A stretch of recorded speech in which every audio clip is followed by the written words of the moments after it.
काका अरे आ तो जी ऑफर लेके आया हूँ मात्र 600 रुपये। देख काका ज्यादा नहीं मांगा था तो लिए है ना। घर के आदमी है अपन आदमी है, जैसे 600 रुपये में अपन किस्मत बदले वैसे तोर भी किस्मत काकि तोर भी और पूरा घर की किस्मत बदल के दिखा सको। काका 3 साल में तो नहीं दिखे हो घर में। कारण बताऊं, मैं डायरेक्ट सेलिंग कंपनी में काम करे बर मुंबई के रहे। मुंबई में इतना बड़े नेटवर्क बना काम, इतना बड़े नेटवर्क बना काम कि आज मोर नेटवर्क मंथली 100 करोड़ के।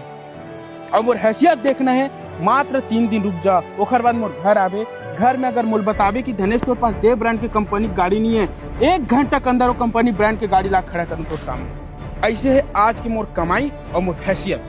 मात्र डायरेक्ट सेलिंग कंपनी जमा काम कुछ नहीं करना, मात्र 600 रुपये मोर पास जमा कर, ते भी मोर पास जमा हो जा। फिर मिल के पूरा गाँव घूमो, गाँव में जेन जेला पर किस्मत पलटाना है, जेन जेला बिजनेसमैन बनना है, ओला अपन साथ लेके चलो। ऐसे ही ऐसे हम एम्पायर खड़ा करबो कि पूरा देश पूरा विश्व भर के आदमी हमारा खड़ा होके देखिए।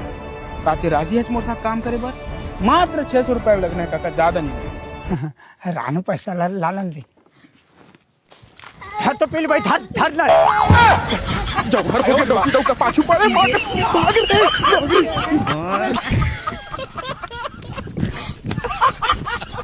भाग के काजी भाग के सारा हकती कोती जावा नरवाक जात ला कुदावा।